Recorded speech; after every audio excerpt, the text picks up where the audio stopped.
welcome to this edition of Dialogue Box on Blossom Nigeria. Every one of us, we have a role to play in nation building, and don't forget that we have said it again and again that we are talking our nation forward, talking our nation in the right direction.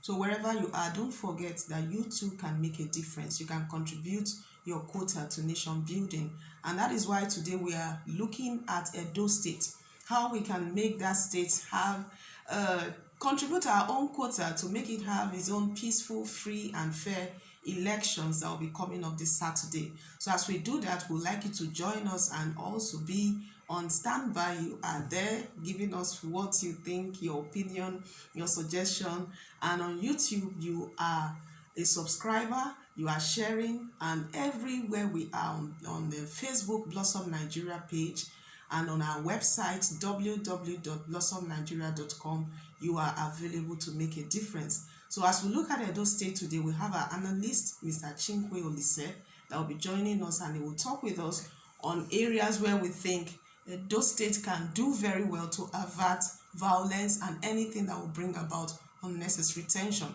So we'd like you to just stay with us and we'll be right back.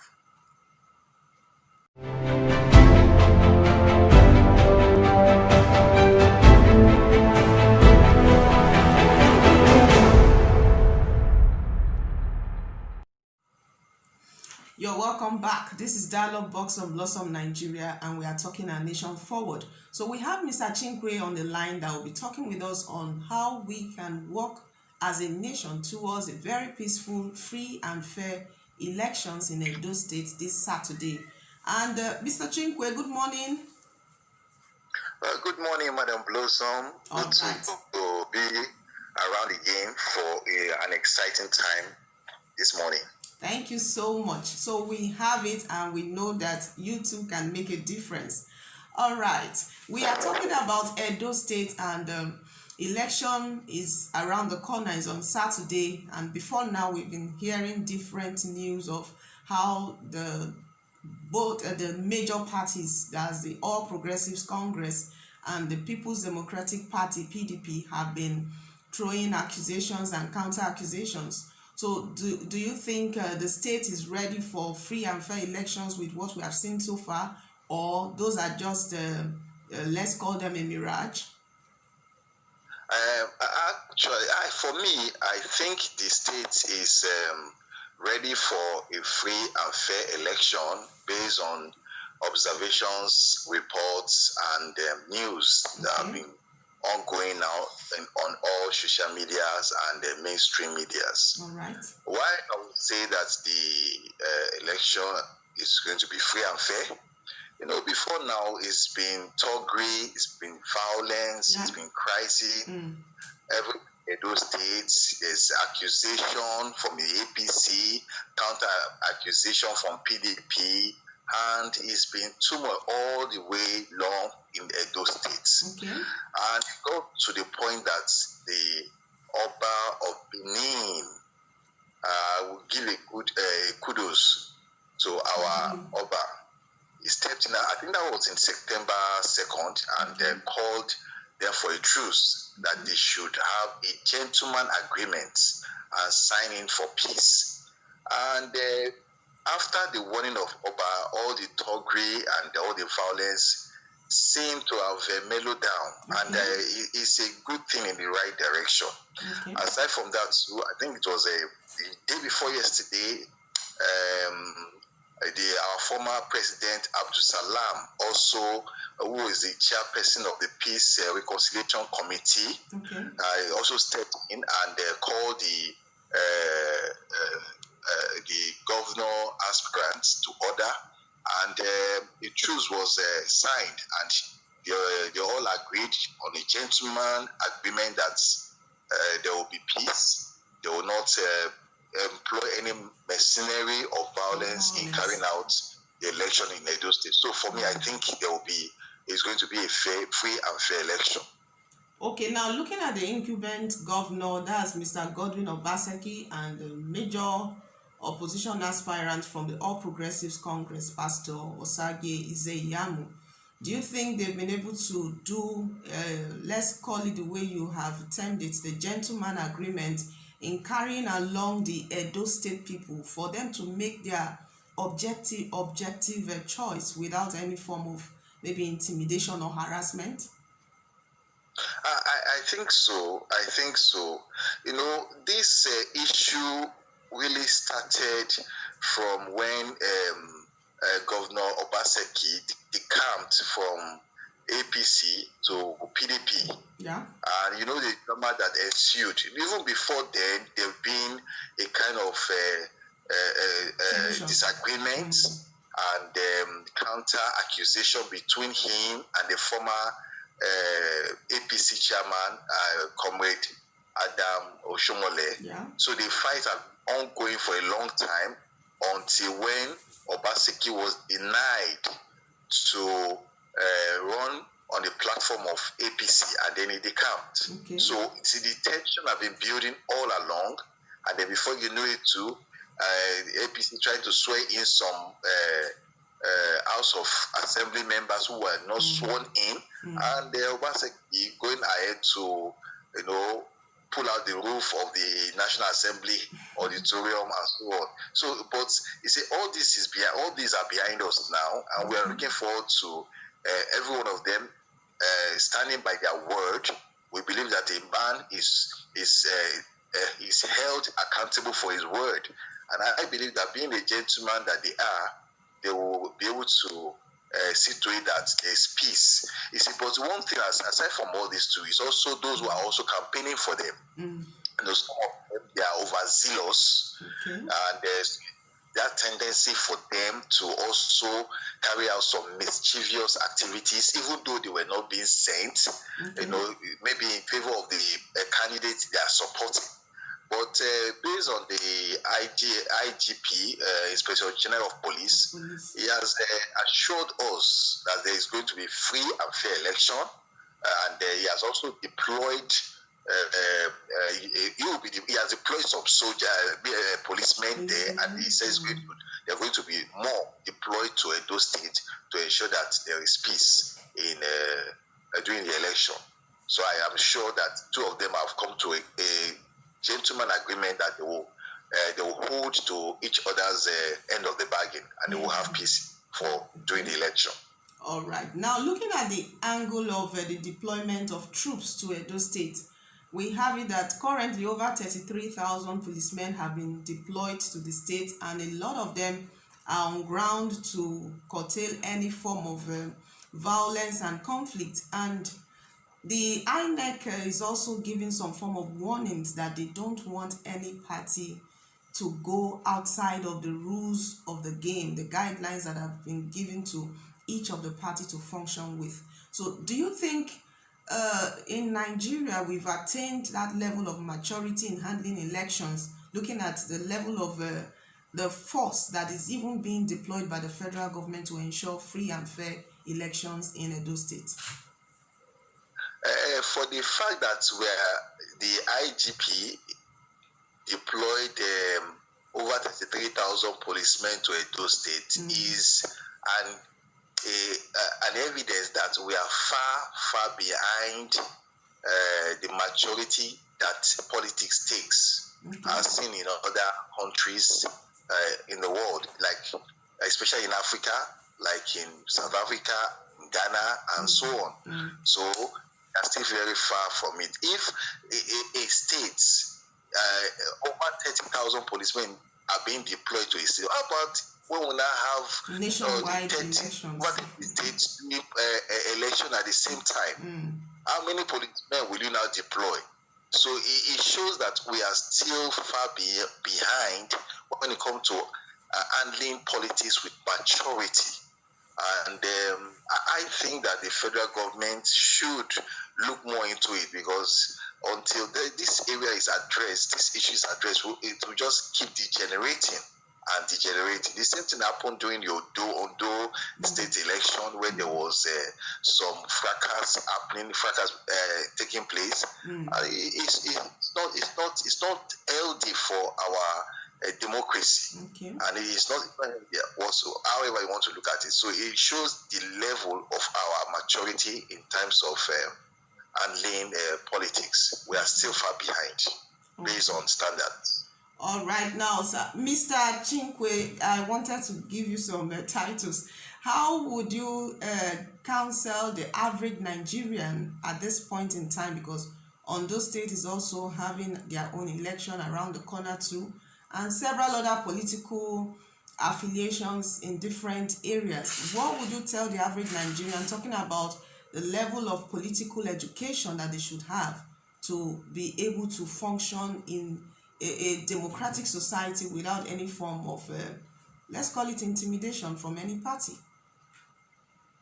You see, first and foremost, the federal government, the government has a lot to do in sensitizing the policy and the people about politics. Politics is not a do or die affair. Yeah.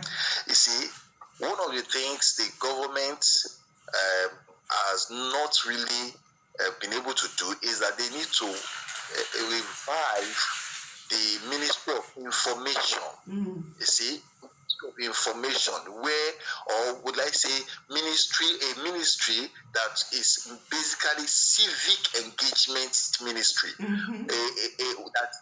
that is set out to engage the populace on their responsibility to nation building. Yeah. We don't have that.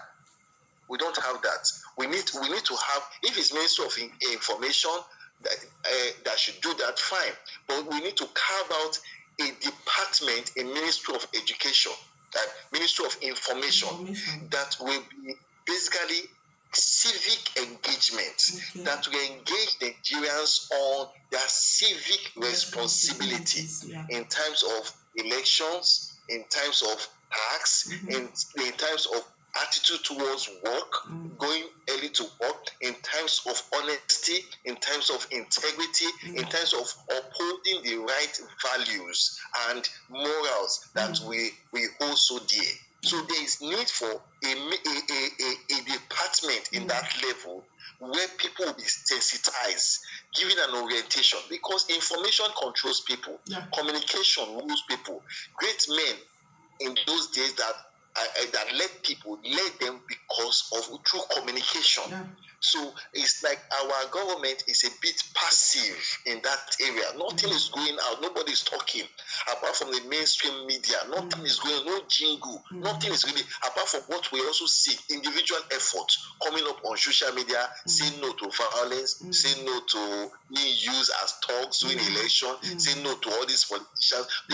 We don't see consensus efforts from the government sensitizing people on their civic duty, civic responsibility. So that is one aspect. And another aspect is that because there are people who are jobless, a lot of people are jobless, and so because they are jobless, they become a prey in the hands of politicians. They are easily manipulated to carry out their biddings. That's why I still want to encourage the government in terms of job creation, in terms of a job giving platform for private sector to try, so that our youth can be employed. And not only that, skill acquisition programs can be instituted in states to help youth to be engaged. Finally, on this area has to do with poverty, because people are poor. So whatever you give them a loaf of bread. Just like during COVID-19, I was shocked that in my area, you see people queuing, over 500 people queuing for a loaf of bread. So that shows the level of poverty in the land. So the government needs to, we need to just live up. We need to just step up our game. We have been crawling like tortoise. We need to step up our game. So these are some of the things that make people go into activities that are anti-social and anti-progressive. So my call to Edo people is that politics is not a do or die affair. If you go there, vote, you don't have to kill anybody. You don't have to snatch ballot boxes, all because you are by individual. At the end of the day, how much they give you? At most, at the best of it all, 10,000 naira, which you are going to squander in one day. But effect or the consequence of your action by installing or making sure that somebody who is not supposed to be the governor becomes governor, the effect goes on for the next 4 years, and the suffering also goes for the next 4 years. That's why I want to encourage the youth, especially in Edo State, to pipe low. I mean, calm down and look at the reality before us. Okay. Politics is not a do or die affair. Okay. So that's what I would say. Thank you very much, madam. All right. Now, in rounding off, we would like to ask, because we believe in responsible, like you said, being good citizens in Blossom Nigeria, and through our different platforms like we have on Dialogue Box, talking about you too can make a difference. You can contribute your quota to nation building. So like you said, if these let's call them touts are not available to be used by politicians, most of these things would not happen. So how would you now address the politicians who are now going outside or stepping outside of their usual areas of operation to be getting mercenaries and touts to help them in securing electoral victory or whatever else they would like to call it? So what would you say to the politicians? It's difficult to talk to the politicians because we have seen cases that they take this thing as a do or die affair. See, let me tell you this: most of the people we call politicians today, they were never in business. Politics is what they know all their lives. So, politics grant them access to free money that they never worked for, money that just comes to them as a result of contract inflation and incentives. Just like I was listening to Obaseki, Pastor Ize-Iyamu. He says that the security votes allocation for security for the governor is 600 million every month.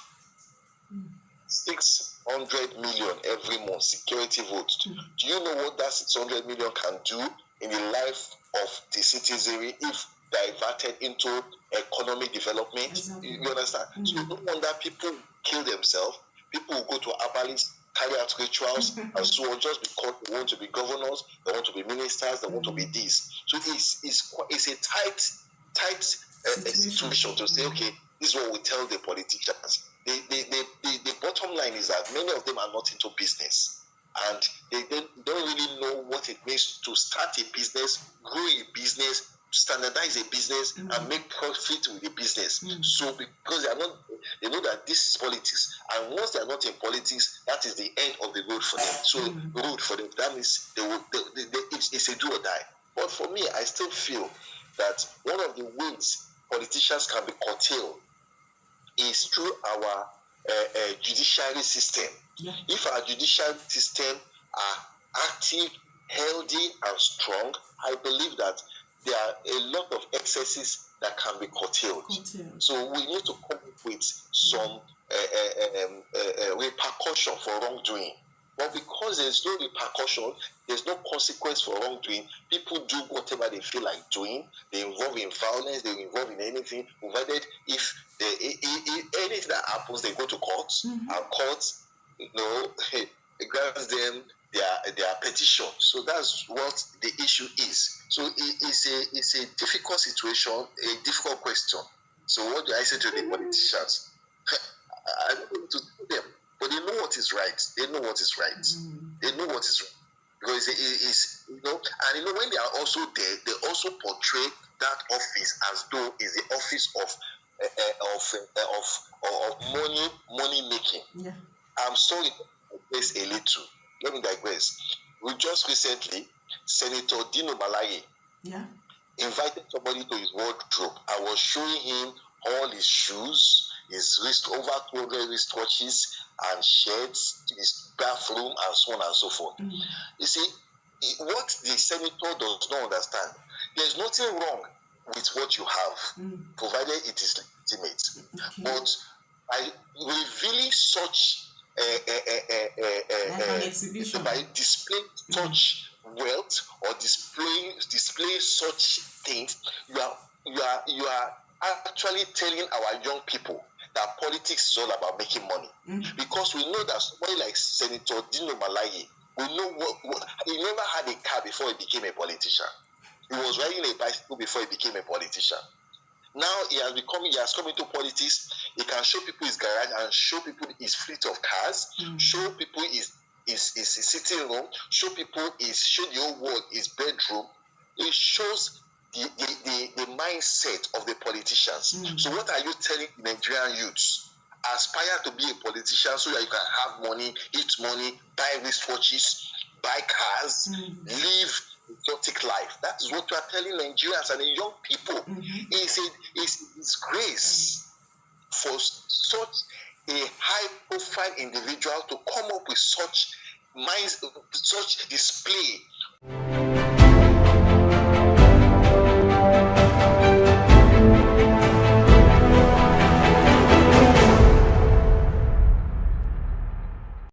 Wow, that was Mr.